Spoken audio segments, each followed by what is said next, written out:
Assalamu alaikum everyone. Today we are going to start the part first of second lecture of economics. In this video lecture, we are going to discuss the importance of agriculture and allied sector in Indian economy.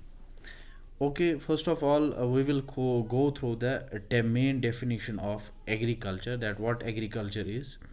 Agriculture is the process of producing food, feed, fiber, and other goods by the systematic raising of plants and animals.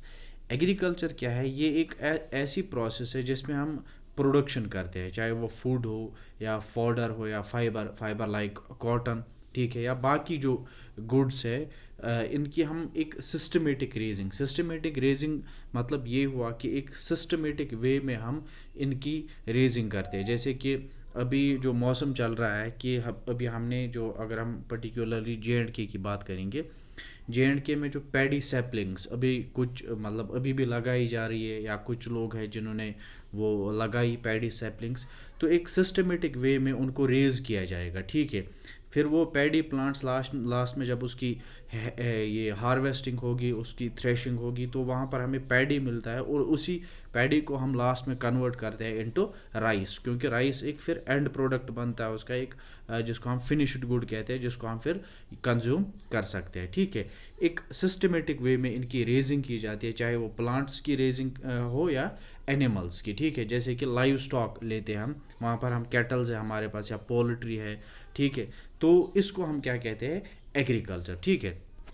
तो हमें ये देखना है इस lecture में what is the importance of agriculture in the Indian economy, ठीक है।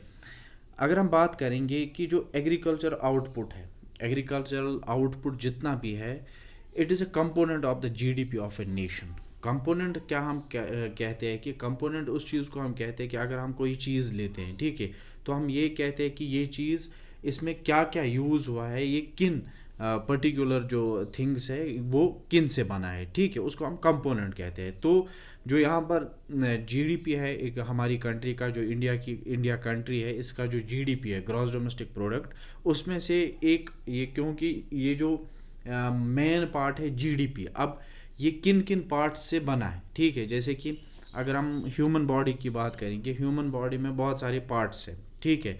क्योंकि हम अगर से फॉर एग्जांपल कोई ऐसा बंदा है जिसके दोनों बाजू नहीं है, तो हम क्या कहते हैं कि ये बंदा इनकम्प्लीट है। इनकम्प्लीट क्यों है?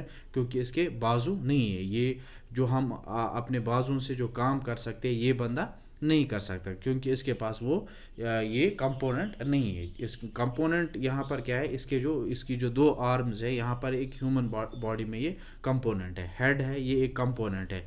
फीट है हमारे, ये कंपोनेंट है, ठीक है। GDP आप समझो एक ऐसी ही बॉडी है, और ये बहुत सारे इन पार्ट्स से बनी हुई है, और उनमें से एक पार्ट है एग्रीकल्चरल आउटपुट। जो एग्रीकल्चरल प्रोड्यूस है इंडिया का, उससे वो भी एक पार्ट है, उससे भी GDP कंस्ट्रक्ट होता है एक कंट्री का, ठीक है। Agriculture is the dominant sector of Indian economy. अगर आप दूसरा पॉइंट यहाँ पर मैंने मेंशन किया है कि ये एक जो एग्रीकल्चर है, इट्स ए डोमिनेंट सेक्टर, ठीक है। डोमिनेंट सेक्टर कैसे है?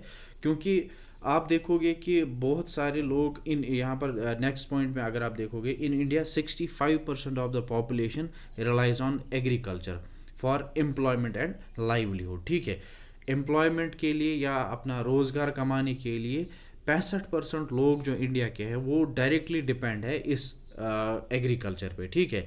तो इसीलिए, क्योंकि और दूसरा रीज़न ये है क्यों एक डोमिनेंट सेक्टर है इंडियन इकोनॉमी में ये, क्योंकि डिटरमाइन करता है ग्रोथ एंड सस्टेनेबिलिटी। अगर आप देखोगे कि अगर यहाँ पर जो इसका एग्रीकल्चर का कंट्रीब्यूशन है टुवर्ड्स GDP, वो ग्रोथ में काम आता है, इकोनॉमिक ग्रोथ में, या सस्टेनेबिलिटी, कैसे हम अपनी इकोनॉमी को सस्टेन कर सकते हैं, तो वहाँ पर जो एग्रीकल्चरल है, एग्रीकल्चरल आउटपुट, एग्रीकल्चरल प्रोड्यूस जो है इंडिया का, वो एक मेन रोल प्ले करता है, ठीक है। The next point is in 2001 agriculture provides employment to 58.2% people. 2001 का डाटा जो है, ठीक है, तो यहाँ पर भी हमें इम्पोर्टेंस पता चलती है, डोमिनेंस पता चलती है इस सेक्टर की इंडियन इकोनॉमी में। 58.2% सिर्फ एग्रीकल्चर ने 2001 में प्रोवाइड की है एम्प्लॉयमेंट अपॉर्चुनिटीज़, ठीक है। 58.2% एम्प्लॉयमेंट अपॉर्चुनिटीज़ जो प्रोवाइड की है वो की है एग्रीकल्चर ने, ठीक है। कब? 2001 में।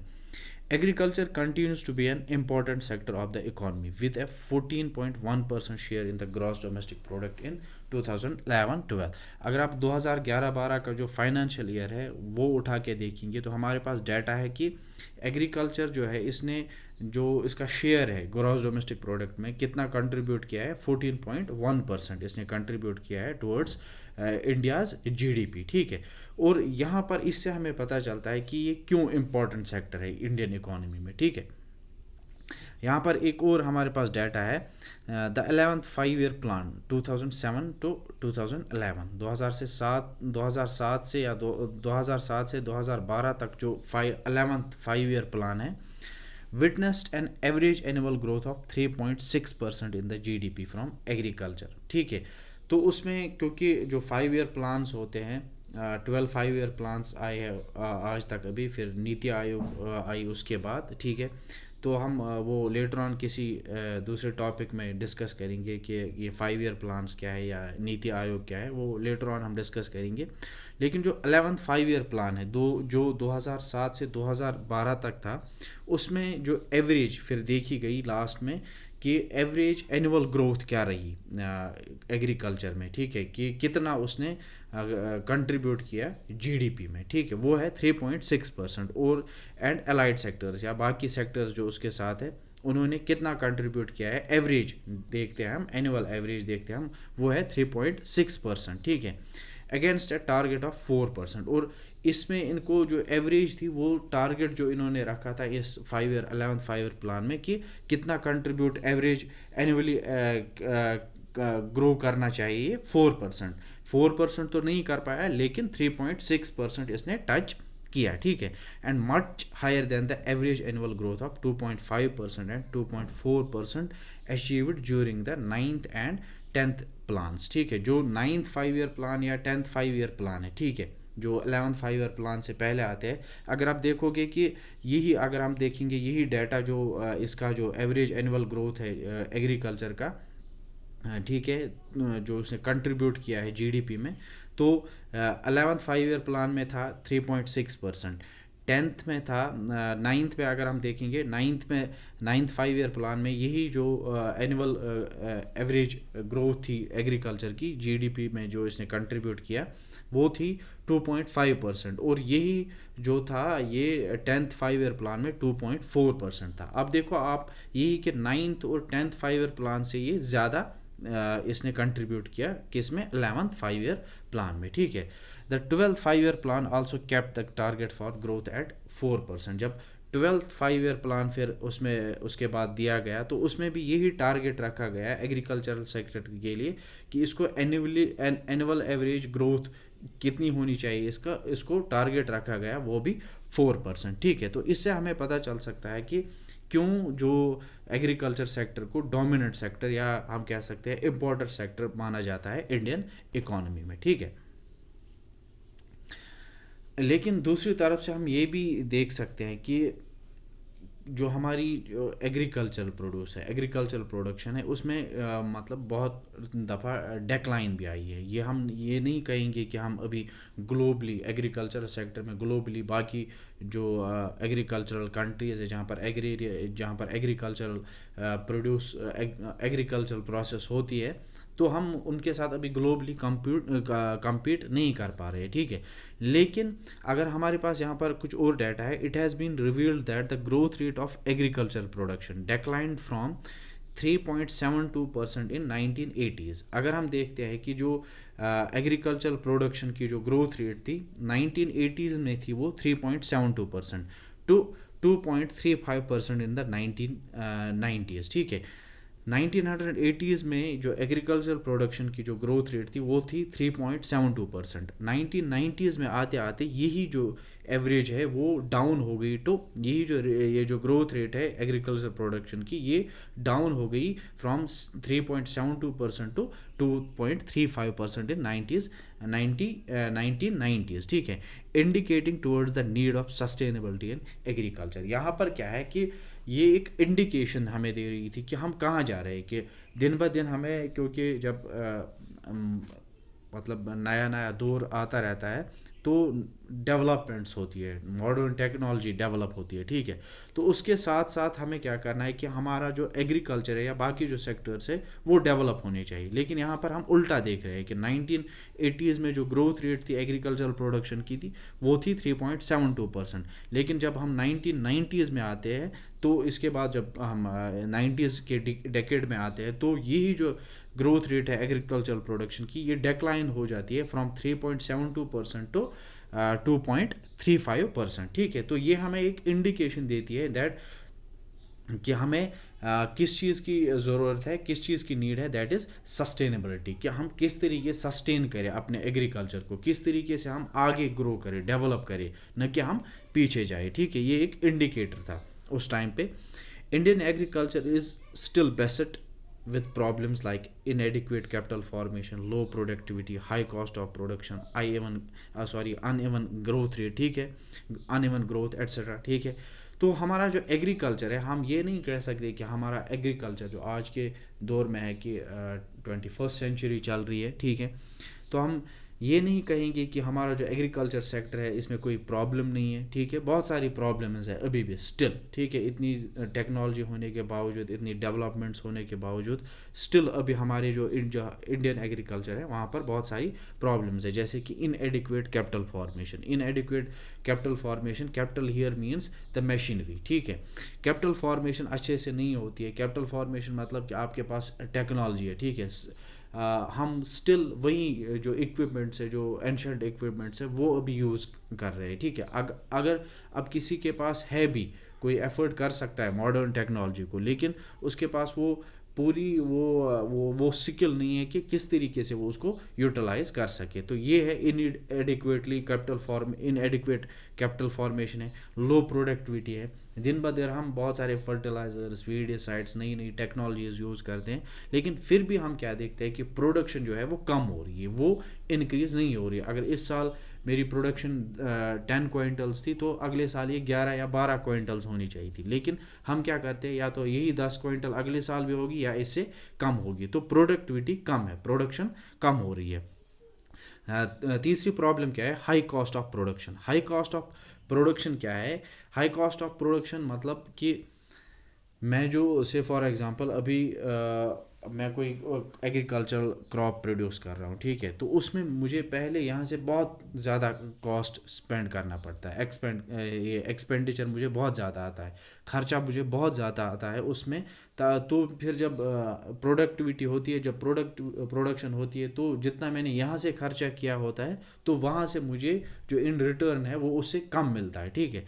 तो या अनइवन ग्रोथ, वो ये नहीं कि मतलब आज 10 क्विंटल हो गई तो अगले साल 12 क्विंटल, 13 क्विंटल हो गई, नहीं। हम दिन ब दिन क्या हो रहा है कि आज इस साल 10 क्विंटल हो गए, अगले साल 11 क्विंटल हो गए, जो तीसरा साल आएगा फिर उसमें फिर से 10 क्विंटल, मतलब अनइवन ग्रोथ है, ठीक है। मतलब वो हम आगे नहीं बढ़ रहे, हम ज़्यादा से हमारी ग्रोथ जो है वो इंक्रीज़ नहीं हो रही है। तो स्टिल हम दोनों चीज़ें लेंगे। हमारा जो इंडियन एग्रीकल्चर है, एक साइड से ये कि ये डोमिनेंट सेक्टर है इंडियन इकॉनमी में, इम्पॉर्टेंट सेक्टर है इंडियन इकॉनमी में। लेकिन हमें दूसरे साइड से ये भी देखना है इसके ड्रॉबैक्स क्या है। ड्रॉबैक्स ये नहीं कि मतलब इस हमें एग्रीकल्चर ये प्रोसेस ही छोड़नी है, फिर नहीं।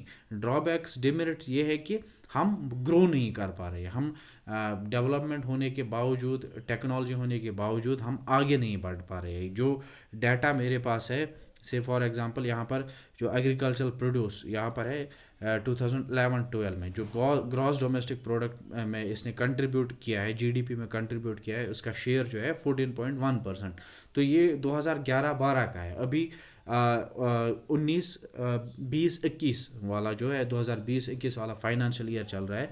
तो आज क्या होना चाहिए, ये 14 पे या 19 पे हम नहीं रहने चाहिए, हम 50s में जाने चाहिए, ठीक है, 30s में जाने चाहिए। चलो हम ये नहीं कहेंगे हम डायरेक्ट वो जंप करके 50s में पहुंच जाएंगे, एटलीस्ट हमें 20s में तो आना है, ठीक है। तो वो कैसे होगा, जब हम प्रॉपर यूटिलाइजेशन करेंगे जो हमारे पास कैपिटल है उसकी प्रॉपर यूटिलाइजेशन करेंगे या प्रोडक्टिविटी ज़्यादा से ज़्यादा होगी, जो हाई कॉस्ट प्रोडक्शन है कॉस्ट कम आ जाए, प्रोडक्शन ज़्यादा हो जाए, तभी हम इसमें इम्प्रूवमेंट कर सकते हैं। तो दोनों साइड हमें इंडियन एग्रीकल्चर में देखने हैं, ठीक है।